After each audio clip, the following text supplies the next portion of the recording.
ICS coaching centre प्रतियोगी परीक्षाओं की तैयारी कराने वाला हरियाणा का number 1 coaching centre. Food partner Lakshmi Bikaner Mishthan Bhandar, विश्वास 30 वर्षों का। वेन्यू पार्टनर आदर्श महिला महाविद्यालय भिवानी। सहयोगी रंजना करेंगी। रंजना, आप मंच पर आ जाएं।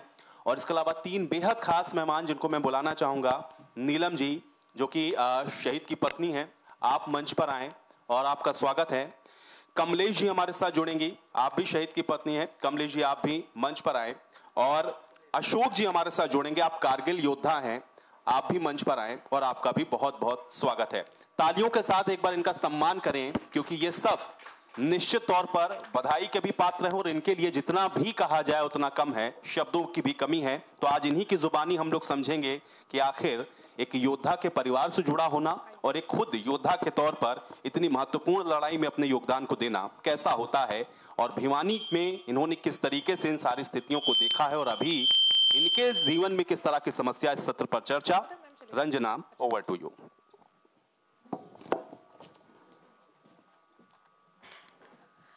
शुक्रिया आयुष। वो कहते हैं कि किसी किसी के किस्से कहानी आती है, लेकिन शहादत नसीब वालों के हिस्से आती है।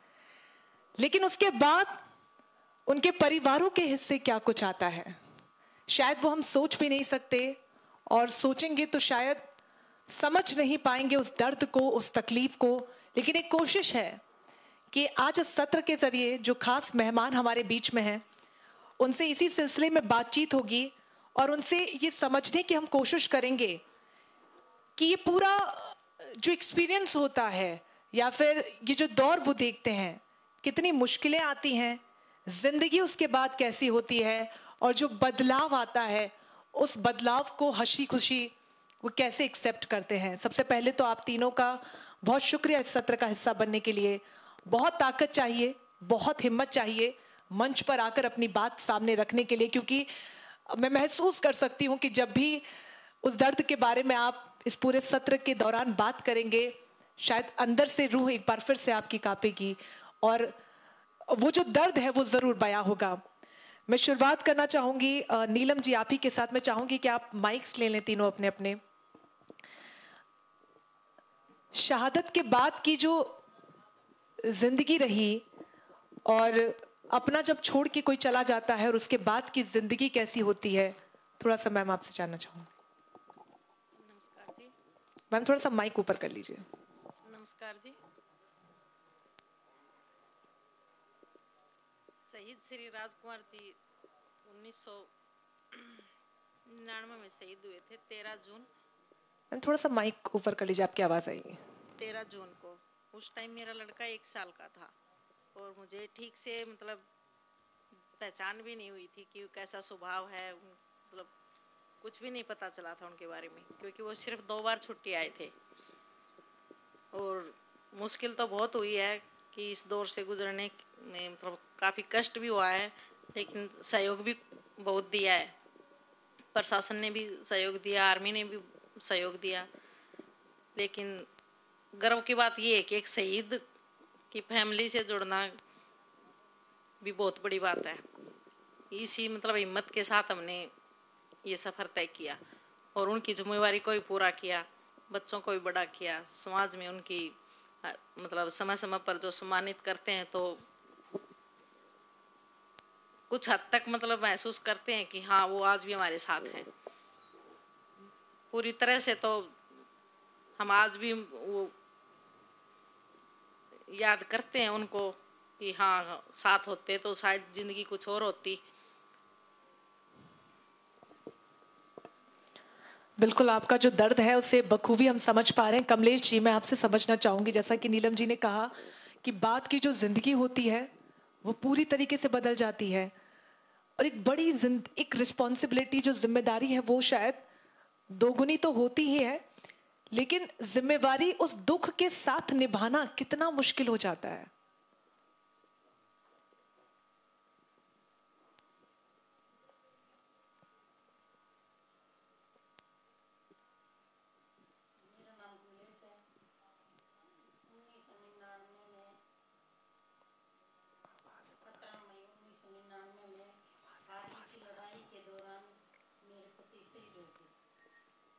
परिवार में मेरे 3 बच्चे हैं। बड़ी बेटी प्रियंका, राहुल, छोटो बेटो वीर। तीनों पढ़ाया और सही के बाद बहुत ही प्रशासन ने भी और गवर्नमेंट ने भी बहुत सारो दियो, कभी भी अकेली महसूस नहीं होती। और बहुत कुछ पेट्रोल पंप भी अलॉटमेंट करके दिया, फ्लैट भी दियो, हर चीज़ दी, हर वक्त पूरी गवर्नमेंट और प्रशासन हमारे साथ है और शहीदता पर बहुत गर्व है। वाकई अपने आप में अच्छी बात है कि जो तमाम वादे प्रशासन यहाँ पर करता है, सरकार जो वादे करती है और अपनी जिम्मेदारियों से वो नहीं मुकरते हैं। अशोक जी हमारे बीच में हैं, कारगिल योद्धा हैं और जो कारगिल का युद्ध हुआ था वो शायद कभी नहीं हम भूल पाएंगे। पाकिस्तान की सेना को नाकों तले चबाने में मजबूर करने वाले एक प्रत्यक्ष गवाह और साथ ही अदम्य साहस के पर्याय अशोक जी हमारे बीच में। एक बार जोरदार तालियां अशोक जी के लिए बनती हैं। वो जो युद्ध था, हम पढ़ते हैं तो रोंगटे कांप उठते हैं। पढ़ाई के दौरान उसके बारे में हम सभी ने पढ़ा। एक पत्रकार होने के नाते भी कारगिल दिवस के रूप में भी उस दिन को हम मनाते हैं और जब जब स्क्रीन पर उसे प्रेजेंट करते हैं, जो तस्वीरें हम उस वक्त की देखते हैं, वाकई में रूह कांप उठती है। आप उस वक्त मौजूद थे, युद्ध आप लड़ रहे थे। सबसे पहले मैं जितने भी हमारे महापुरुष हैं, जितने भी हमारे शहीद हैं, उनको कोटि कोटि नमन करता हूं, वंदन करता हूं, प्रणाम करता हूं। और ये महीना हम शौर्य दिवस के रूप में मना रहे हैं। 1971 की वार को 50 वर्ष पूरे हो चुके हैं और मेरे पिताजी, चाचा, ताऊ सभी भारतीय सेना में थे। उन्होंने 65-71 के युद्ध लड़े। मेरे पिताजी भी 71 की वार में इंजर्ड होकर सेवानिवृत्त हुए थे और 89 में उनका स्वर्गवास हो गया था। मेरा गांव सैनिकों का परिवार गांव है, हर घर से एक सैनिक है, सिपाही से लेकर लेफ्टिनेंट जनरल तक है। तो स्वाभाविक सी बात थी, मैं भी युद्ध के जो किस्से और चर्चाएं अपने घर में, अपने गांव में सुनता था। तो मैंने मैट्रिक पास करके 18 साल की उम्र में सेना ज्वाइन कर ली और सेना ज्वाइन करने के बाद पहली पोस्टिंग मेरी पुंछ में हुई और उसके बाद में मेरी बटालियन की पोस्टिंग 98 में कारगिल में होगी, द्रास सेक्टर में। और जो ये कारगिल युद्ध था, इसकी शुरुआत मेरी बटालियन 16 ग्रेनेडियर ने की थी और 8 मई को सबसे पहले मेरी बटालियन के 4 जवान शहीद हुए थे। और वो जाबाज योद्धा थे। जैसे ही सूचना मिली कि यहाँ कोई घुसपैठ हुई है, कोई 6 महीने में छुट्टी जा रहा था, कोई 8 महीने में जा रहा था। तो उसके बाद में कैप्टन सौरभ कालिया जो फौरजाट के थे, उन्होंने रेकी किया, पोस्टों को संभाला, उनको कैप्चर कर लिया और पाकिस्तान ने उनके साथ अमानवीय व्यवहार किया। जैसे ही हमने उनके पार्थिव शरीर डेड बॉडी को देखा तो हमारे अंदर बहुत गुस्सा, बहुत आक्रोश था और उसके बाद में हम दुश्मन पर बुरी तरह टूट पड़े थे। और ये जो लड़ाई है, मैंने शुरू से लेकर आखिर तक लड़ी थी और कई बार मैंने पाकिस्तान पे अटैक किया और कई बार उनके अटैक को रोका। मैं 2 जिक्र करना चाहता हूं। जब कारगिल का जिक्र आ गया, मेरे लिए जो 21 जून थी, एक मेरा साथी था और 21 जून को उसका सुरेंद्र सिंह नाम था, राजस्थान का था, छोटे भाई की तरह था, साथ खाता पीता था। और एक दिन मुझे सूचना मिलती है कि सुरेंद्र शहीद हो गया और उसको डेड बॉडी आपको लेने जाना है। मैंने जब पता किया तो पता चला कि वो बहादुरी से लड़ा। वो बहुत ज़्यादा बीमार हो गया था, लेकिन उसने नीचे उतरने से मना कर दिया कि ये पोजीशन हमने मुश्किल करके जाहिर की है और वो वहीं शहीद होगा। जब मैं लाया तो मेरे अंदर बड़ा गुस्सा भी था, आक्रोश भी था। और कुछ दिन बाद में पता चलता है, जैसे सुरेंद्र की डेड बॉडी जाती है, हम आपस में चर्चा करते हैं।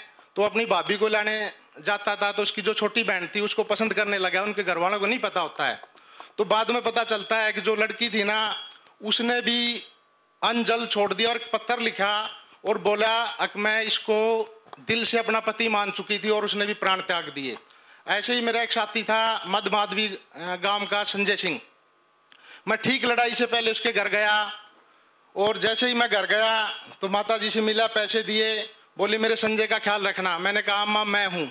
और 24 जून को मुझे पता चला संजय सिंह बुरी तरह जख्मी हो चुका है। मेरा दुर्भाग्य था उस टाइम, जो मेरी जिम्मेवारी थी वो जो मेरे साथी शहीद हो रहे थे उनकी बॉडियों को लाना था।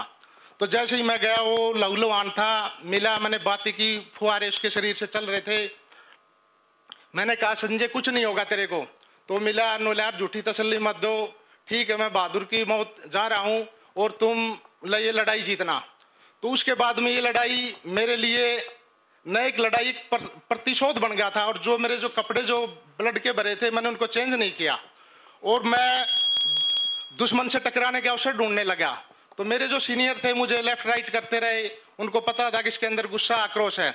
और 24 जुलाई को तब तक हमारी जो सेनाएं थी बहुत हर जगह परचम फहरा चुकी थी, लगभग कारगिल विजय कर लिया था। लेकिन 24 जुलाई को मैं सूबेदार ईश्वर साहब की पार्टी में पोजीशन लिए हुआ था। तो वहाँ सूचना आई कि ये अंतिम पहाड़ी है 5363 सैडल रिज, इसको कैप्चर करना है और यहाँ से 2 जवान जाएंगे। आप यकीन मानना उसके 25 के 25 जवान वॉलंटियर हो गए, हम जाएंगे। लास्ट में डिस्कस हुई, मेरा और शिवदान का नाम फाइनल हुआ। हमारे को एक जगह इकट्ठा किया गया, गोला बारूद अमनेशन दिया गया। हमने जैसे ही 24 तारीख को चढ़ाई की, दुश्मन वहां से भाग खड़ा हुआ। हमने अपने अधिकारियों को वायरलेस सेट पे सूचना दे दी कि हमने चोटी फतेह कर ली, हमारे को बधाइयां मिलने लगी। जैसे ही 25 जुलाई की सुबह हुई, हमने देखा हमारे सामने दुश्मन का बेस कैंप दिखाई दे रहा था। तकरीबन वहाँ 250-300 उनके कमांडो हेलीकॉप्टर से लैंड कर गए और जो हमारे 3 तरफ थे उच्च पहाड़ियों पर पाकिस्तान के 250-300 सैनिक पोजीशन लिए बैठे हुए थे। और सुबह होते ही उन्होंने हमारे ऊपर धुआंधार फायरिंग शुरू कर दी। और एक जो रास्ता था जिससे हम चढ़े थे उसको उन्होंने आरटी मोटर बड़े हथियारों से कट ऑफ कर दिया। यानी हम ये कह सकते हैं हम 30 आदमी थे, मुकाबला 500 से था और चारों तरफ से गिर चुके थे, कोई मदद नहीं आनी थी। तो लेफ्टिनेंट उदय बराकर, सूबेदार दुर्गा साहब, हमने जैसे ही उन्होंने उनके कमांडो ने एडवांस किया, हमारे फायरिंग रेंज में आए, हमने धुआंधार फायरिंग खोल दिया, काफी उनका नुकसान किया। बाद में वो छोटे छोटे ट्रूप्स बना के 2-2 की टुकड़ी बना के बढ़ने लगे और जैसे ही हमारे फायरिंग रेंज में आए हम काफी नुकसान कर रहे थे। इस आमने सामने की लड़ाई में मैं सूबेदार दुर्गा साहब के साथ पोजीशन लिए हुआ था। तो उनको 2-3 गोलियां लग गई। मैं जैसे ही फर्स्ट एड करने के लिए दौड़ा, उन्होंने मना कर दिया, लाशों दुश्मन को रोको, कैसे मेरी चिंता मत करो। मैं थोड़ा आगे बढ़ा, वहाँ MMG लगी हुई थी। तो हवलदार ब्रह्म प्रकाश, जिसको 3 गोलियां लगी हुई थी, गन को चेंज कर रहा था। वो MMG इतनी भयानक हो रही है, वो पानी की गति को भी रोक देती है। मैंने सोचा कि अगर ये गन यहाँ से हटकी तो दुश्मन हमारे को मार गिराएगा। जैसे ही मैंने उससे फायर किया तो एक ब्रूस्ट आया दुश्मन का, मेरे पेट में लगा, खून आने लगा। फिर मैंने उस पोजीशन को छोड़ दिया। मैं थोड़े आगे गया तो नसीब, विजेंदर, ईश्वर दुश्मन पर काफी निशाने लगा रहे थे। मैं भी उसमें शामिल हो गया। दुश्मन वहां से ज्यादा चढ़ रहा था। तो मेरे तब तक 5 साथी शहीद हो चुके थे, बाकी बुरी तरह जख्मी हो चुके थे और गोला बारूद हमारा खत्म हो गया था। कुछ पीछे पोजीशन ले चुके थे। हम 4 साथी स्टॉप पे बचे थे अभी और हमने निश्चय कर लिया था, हम लड़के थे, आप अंदाजा लगा उस समय मेरी उम्र क्या रही होगी। नए लड़के थे, 20, 22, 21 साल के। हमने निश्चय कर लिया आखिरी खून, आखिरी सांस जब तक है हम इस पोस्ट को नहीं छोड़ेंगे। और हम पाकिस्तान पर काफी निशाने लगा रहे थे, गाड़ियां और गोलियां दोनों चल रही थी। एक गोली विजेंद्र को लगी, गनपट्टी को चीरती, एक उसको ईश्वर को लगी, दोनों जख्मी हो गए। मैं सीनियर था, मैंने उनको नीचे भेजने का फैसला कर लिया, लेकिन उन्होंने मना कर दिया। हम लड़ते रहे। थोड़ी देर में एक गोली मेरे को यहाँ कनपट्टी के पास लगी। कुछ देर के बाद में एक बम गिरा और जो मेरी थाई थी इसका पूरा मांस उठ गया, हड्डी टूट के बाहर आ गई। उन्होंने, वो लड़के वहीं थे, मेरे को पट्टी वगैरह बांधी। मैंने उनको नीचे भेजने की कोशिश की, आप जाइए और मगर रीएनफोर्समेंट लगी, लेकिन मना कर दिया। फिर मैंने उनको डराया, ग्रेनेड निकाल लिए, मगर मैं छोड़ दूंगा। फिर विजेंदर की आंखों में आंसू थे, मेरी तरफ देखा। मैंने उस समय उसको इतना ही कहा, तुम मेरी माँ को कह देना तेरा बेटा बहादुर की मौत मरा है। और वो चले गए। काफी रात होने लगी, मैं रुक रुक के दुश्मन पे निशाने लगा रहा था। तो मेरा पूरा ब्लड निकल चुका था, गोलियां मैंने देखा मेरी खत्म होती जा रही हैं। तो मेरे को ये लगा कि मैं मुकाबला नहीं कर पाऊंगा, मेरा हौसला उस टाइम कमजोर पड़ गया। तो मैं अपने आप को गोली मारने की कोशिश कर रहा था, क्योंकि मैं दुश्मन की कैद में नहीं जाना चाह रहा था। तभी पत्थर गिरने की आवाज आई, दुश्मन चढ़ रहा था। मैंने फिर वहां फायरिंग शुरू कर दी। कुछ देर के बाद में वही परिस्थिति, वही विचार आए। मैं फिर दुश्मन की कैद में नहीं जाना चाहता था, गोली मारने वाला था। तभी मेरे साथ चारों तरफ जो मेरे साथियों के पार्थिव शरीर डेड बॉडियां पड़ी थी, उसमें एक, मैं ये कहूँगा वो देवदूत था मेरे लिए, हिमाचल का लड़का था, सुरजीत नाम था। उसकी आंखों में बारूद लग गया था, दिखाई नहीं दे रहा था, उसको होश आ गया, वो पाकिस्तान को गलियां बकने लगा। फिर मेरा ध्यान भटक गया, फिर मैं जोश से दुश्मन पे फायरिंग करने लगा, मेरी गोलियां खत्म हो गई। कुछ देर के बाद में एक सूबेदार रघुवीर साहब की पार्टी आई, उनका भी भयंकर मुकाबला आया, सूबेदार रघुवीर भी जख्मी हो गया, कई जवान हो गए, वो भी पीछे पोजीशन लगे। अब मैंने सोच लिया जो भी करना है अशोक अपने दम पे करना है। तो 25 जुलाई की पूरी रात निकाल दी, 26 जुलाई की सुबह होने वाली थी, तो मेरी गोलियां खत्म हो चुकी थी। 4 ग्रेनेड मेरे पास बचे थे, मेरे को लगा कि दुश्मन अब मेरी तरफ बढ़ रहा है। मैंने 2 तो पिन निकाल के दुश्मन पे फेंक दिए थे, और एक की पिन निकाल कर हाथ में ले लिया और यही सोच लिया दुश्मन आएगा खुद भी मरूंगा, इनको भी छोड़ दूंगा। 26 जुलाई की सुबह हो गई, लेकिन दुश्मन वहां से भाग गया, फायरिंग बंद हो गई। एक समय ऐसा आ गया कि इंडिया ने सोच लिया है पोस्ट पाकिस्तान पे और पाकिस्तान ने सोच लिया इंडिया पे, दोनों देश वहीं फायरिंग करने लगे। लेकिन मेरी पोजीशन अच्छी थी, मैं ठीक था, सेफ था। कुछ देर के बाद में फायरिंग बंद हो गया। मेरे 4 साथी नरेंद्र पुनिया, राजेंद्र, यूसुफ और एक और था वो राजकुमार, डेड बॉडियां उठानी थी, आए। जैसे ही आए वो सुरजीत जो होश में आ गया था उसको लेके चलने लगे। मेरा दिमाग काम कर रहा था, मेरा शरीर काम करना छोड़ गया था, ग्रेनेड मेरे हाथ में थे। मैंने देखा उनकी तरफ, मैं कहा मैं भी जिंदा हूं। मैंने हिम्मत करके आवाज लगाई, मेरी तरफ दौड़े, उन्होंने पानी पिलाया, सेंस आया और ग्रेनेड मैंने ड्रॉप कर दिए। हमने वहां विजय पताका फहराई और वो मेरे को और सुरजीत को लेके चले थे। शायद पोजीशन जाहिर हो गया, पाकिस्तान ने फायरिंग शुरू कर दी और एक बम सुरजीत के सिर पे गिरा दिया। देखते देखते मेरा वो साथी भी शहीद होगा। और 4 जो हमें लेने आए थे, 2 उनमें से जख्मी हो गए। जैसे तैसे करके जो नीचे हेलीकॉप्टर था वो भी चला गया। यानी कि 25 जुलाई को जख्मी होने के बाद में 27 जुलाई को मेरे को द्रास में भेजा गया, फर्स्ट ट्रीटमेंट दिया गया। उसके बाद में मेरे को श्रीनगर भेज दिया। श्रीनगर में जैसे ही मेरे को 28 तारीख को होश आया तो मेरे परिवार वाले वहां पहुंच चुके थे। घर पे मेरा एक्सपायर का टेलीग्राम आ चुका था, गांव इकट्ठा हो चुका था। फिर घर वालों से मिला, बातचीत की, वो आ गए। उसके बाद में आर्मी के भिन्न भिन्न हॉस्पिटलों में मेरा बहुत ही अच्छा लंबा इलाज चला और 7 साल 6 महीने की सेवा के बाद सेवानिवृत्त कर दिया। मैं गांव में आ गया। मेरे लिए पहला चैलेंज ये था अपने आप को ठीक करना। डॉक्टरों का कहना था शरीर पैरालाइज हो गया, तू कभी चलेगा नहीं। तो मेरे गुरुजी बैठे हुए अनिल शर्मा जी, ये योग टीचर थे, इन्होंने मेरे को योगा करवाया, मेडिटेशन करवाया और वहाँ बाबा रामदेव के पास ले गए। हमने कैंप किया, मेडिटेशन किया, श्री श्री रविशंकर से मिला तो मैं चलने फिरने लगा।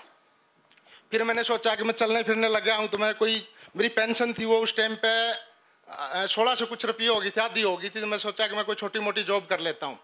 मैंने हरियाणा सरकार में चपरासी से लेके तहसीलदार के टेस्ट क्लियर किए, लेकिन मेरे को जॉब नहीं मिली, इंटरव्यू में काट दिया। यहाँ तक कि एक जगह मैसेंजर की पोस्ट पे मैंने भी इंटरव्यू दिया और मेरे गांव के एक अशोक नाम के लड़के ने दिया, उसको ज्वाइनिंग करवा दी। लेकिन बाद में एक आदमी आया, मतलब वो नहीं आप था, फिर दोनों को ही निकाल दिया, किसी को ही नहीं रखा। फिर जॉब नहीं मिली तो फिर मैंने सोचा मैं अपनी खेती बाड़ी संभालता हूँ। मेरा पूरा परिवार देश सेवाओं में था। फरक नगर के हरिनगर डुमा गांव था, उसमें मेरी दादा लाई 28 एकड़ जमीन थी। मेरा पूरा परिवार देश सेवाओं में था, पिताजी, चाचे, ताऊ, भाई सब। तो उस जमीन पे भी भूमाफियाओं के कब्जे हो चुके थे। मैंने राष्ट्रपति महोदय को, प्रधानमंत्री महोदय को पत्र लिखा, भाई ये भूमि मेरी है, मालिक है मैं, कैसे कब्जा कर लिया। तो उसके बाद में मेरे पे मुसीबतों का पाट टूट पड़ा। तो 2007 में मेजर ध्यानचंद का जन्मदिन था। एक बार पुलिस मेरे घर पे गई, PCR भर के, भिवानी पुलिस, वो ASI वगैरह थे, और मेरे को उठा लिया। बोले, मैं कहा भाई क्या बात है? बोले आपका बाइक का? मेरा छोटा भाई रेलवे में है, भिवानी पे स्टैंड पे खड़े करके दिल्ली जाता है, रेलवे में था वो, मेरे कोटे से लगा। अशोक जी, आप ये कहना चाह रहे हैं कि जो तमाम सुविधाओं के दावे और वादे किए जाते हैं वो कहीं ना कहीं खोखले हैं, क्योंकि आपने भूमाफियाओं से अपनी जमीन को कब्जा मुक्त करवाने के लिए काफी कुछ किया, अभी तक हो पाई है कब्जा मुक्त? नहीं, मैं वही बता रहा हूँ। वो पुलिस वाले मेरे को रेलवे स्टेशन पर ले आए। वो रेलवे स्टेशन वाला बोला ये बाइक कहीं था। मैं बोला तसल्ली होगी। उसके बाद में पुलिस ने क्या किया, मेरे को PCR से उतारा, मेरा बाइक रिक्शा में रखा, जैसे फिल्मों में जुलूस निकालते हैं ना कोई क्रिमिनल कितना बड़ा, सिटी स्टेशन से लेके मेरे को थाने तक लेकर आए। फिर मैंने कहा कि तुम मेरे को मुजरिम साबित करना। मैं दिव्यांग था, 75% कंडम था। फिर उनको पता नहीं क्या समझ में, इंक्वायरी करी, उन्होंने छोड़ दिया। बोला हमने तफ्तीश कर ली, शाम को आप नहीं थे, लेकिन उन्होंने बेइज्जती करनी थी मेरी, कर दी। फिर जैसे बसों में पास थे, मेरे को बसों से भी उतार दिया गया। क्योंकि ये सब भूमाफियाओं की इशारा पे हो रहा था। वो बहुत बिल्कुल, और ये अपने आप में बहुत ही ज्यादा गंभीर है कि एक ऐसा योद्धा जिसने अपने प्राणों को न्यौछावर करने से एक बार भी नहीं सोचा, उसके साथ अगर ऐसा हो रहा है कि आम इंसान के साथ स्थिति कितनी गंभीर होती होगी। नीलम जी, मैं चाहूंगी कि आप एक बार फिर से अपना माइक जरूर उठाएं। जिस तरीके की परिस्थितियों को लेकर हम चर्चा कर रहे हैं कि जिंदगी कितनी बदलती है, और जब घर में बच्चे होते हैं कितना मुश्किल होता है जब वो याद करते हैं। किस तरीके से आप डील करती हैं, कितना ज्यादा आपके लिए इमोशनल वो वक्त होता है? बहुत मुश्किल होता है, लेकिन जब उनको उनकी शहादत के बारे में अवगत कराते हैं तो कहीं ना कहीं उनको भी गर्व होता है कि हाँ, हमारे फादर ने जो मतलब बाकी हमारे सामने है उनसे बेहतर कर रखा है। उनको वो जोश, वो जज्बा आप देती हैं कि जहन में रहता है कभी कि मेरे बच्चे भी इसी तरफ आगे बढ़ें और कुछ ऐसा ही देश के लिए करें? होता है कभी, लेकिन कभी कभी मतलब हमारे समाज में ये भी है कि आज याद कर रहे हैं, अगले साल यही नहीं पता चलता कि कोई मतलब शहादत कर रखी है किसी ने। तो समय समय पे याद करते हैं, लेकिन बीच में कई बार हमने देखा है, बीच में 4-5 साल कोई 26 जनवरी 15 अगस्त पे मतलब जैसे कि सम्मानित करने के लिए बुलाया कि नीचे बिठा के स्याल भेंट कर दिए। लेकिन हम चाहते हैं कि जो शहीदों की फोटो लगाएं, उन पे फूल माला चढ़ाएं। हमारे लिए वो सम्मान होना चाहिए एक शहीद का, ताकि हमारे बच्चे देखें, उनको गर्व महसूस हो। बिल्कुल, वो सम्मान वक्त वक्त पर नहीं, हमेशा हमारे जहन में रहता है, और पूरी कोशिश हम भी अपने माध्यम से करते हैं कि उन्हें याद भी किया जाए, उनकी शहादत को देश और दुनिया में बताया भी जाए, और ख़ास तौर पर जो युवा हैं हमारे देश को, उन्हें ये समझाया जाए कि जो शहादत देकर हमारा शहीद हो रहा है देश का जवान, वो व्यर्थ नहीं जानी चाहिए। कमलेश जी, जैसा कि नीलम जी ने कहा कि बच्चों को बहुत गर्व होता है, आपके बारे में मैं जानना चाहूँ, परिवार किस तरीके से इसको देखता है? क्या महसूस गर्व बच्चे करते हैं शहादत पर?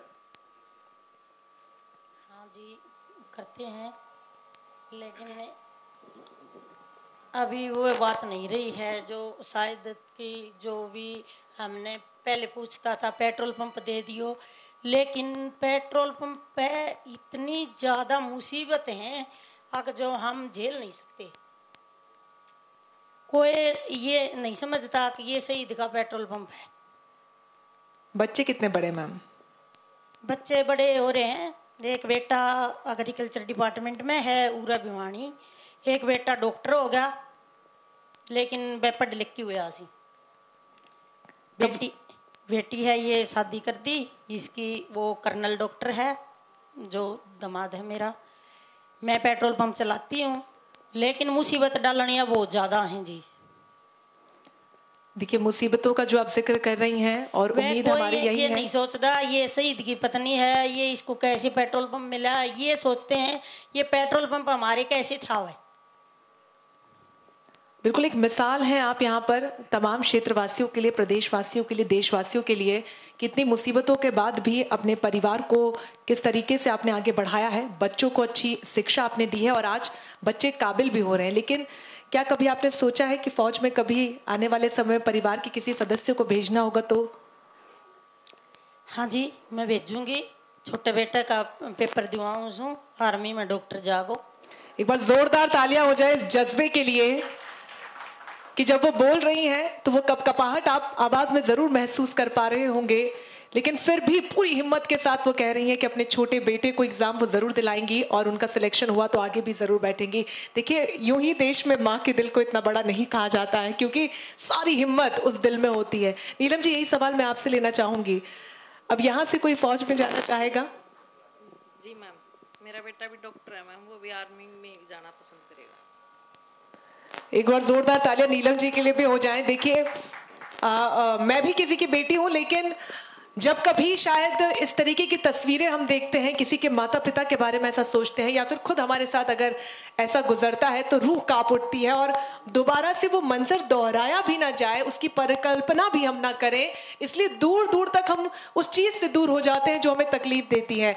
लेकिन ये वो माएँ हैं जो न सिर्फ उसी हिम्मत और जोश के साथ जिंदगी जी रही हैं, बच्चों में भी वही जोश और जज्बा भर रही हैं। अशोक जी, मैं आपसे जानना चाहूंगी, ये तो हमने आपसे पूरी कहानी सुनी कि किस तरीके से परेशानियों का आपने सामना किया, लेकिन जिस दौरान आप साथ में रहते हैं, युद्ध से पहले जिस तरीके से कैंप्स में आपकी लाइफ होती, मैं चाहूंगी थोड़ा सा आप ये बताना चाहिए, क्योंकि अभी भी आप अपने एक दोस्त का जिक्र कर रहे थे जिनकी लव स्टोरी अधूरी रह गई, तो किस तरीके से प्यार वहां पर पनपता है और किस तरीके से जो परिवार आपका होता है, कैसे आप मिस करते हैं, फिर अपने साथियों के साथ ही कैसे अपने परिवार को उन्हीं में खोज लेते हैं? देखिए मैम, जहाँ हम युद्ध कर रहे थे वहाँ का टेम्परेचर 95 में 60 माइनस था, 60। तो आप कल्पना कर सकते हो वहाँ सिर्फ बर्फ़ ही बर्फ़ होती है। तो वहाँ जो हमारा परिवार, माँ बाप, भाई बहन जो होते हैं वो साथी होते हैं, मदद करने वाले, आपस में एक दूसरे की मदद करते हैं, सुख है दुख है, कोई तकलीफ होती है, और जब वो साथी हमारे बीच से जाता है और उसकी शहादत हो जाती है और उसको लेते हैं, तो आप अंदाज़ा लगा सकते हैं कि कितनी पीड़ा होती होगी, कितना दुख होता होगा, कितनी तकलीफ होती होगी। गर्व तो होता है, लेकिन ये कहना आसान है। जैसे मेरे को अभी पता चला, ये जो राजकुमार जी थे 93 में, नीलम जी के हस्बैंड, वो और मैं एक साथ ट्रेनिंग की थी हमने, तो शायद गंगानगर में मिले थे हम। तो जब मिलते हैं तो अब मैं एक छोटा किस्सा बताता हूँ। जब मैं अपने जो संजय के घर है, उसके बाद में मेरे को 20 साल लग गए, मैं उस माँ को संभाल नहीं पाया, क्योंकि मैं वचन दे के आया था मैं तेरे बेटे को मैं देखूंगा।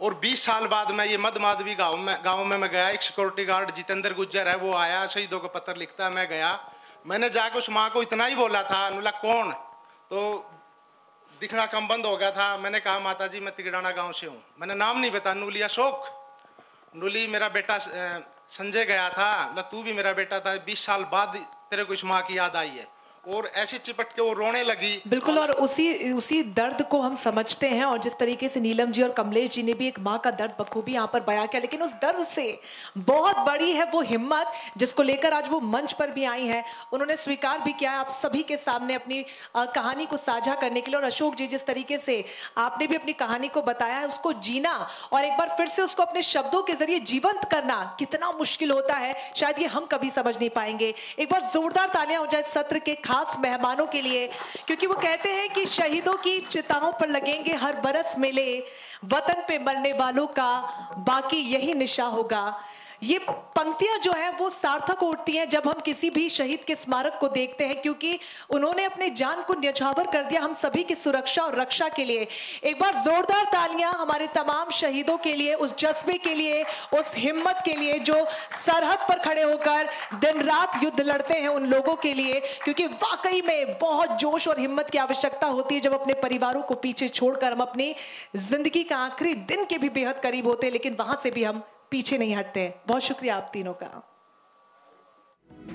Presented by Saraswati Vidya Vihar Senior Secondary School, Asalwas, Dubia, Bhiwani, the most premier CBSE school in Bhiwani. Education partner, Bhiwani Public School, laying foundation for the child's success. ICS Coaching Center, प्रतियोगी परीक्षाओं की तैयारी कराने वाला हरियाणा का number 1 coaching centre. Food partner, Lakshmi Bikaner Mishthan Bhandar, विश्वास 30 वर्षों का। वेन्यू पार्टनर, आदर्श महिला महाविद्यालय भिवानी।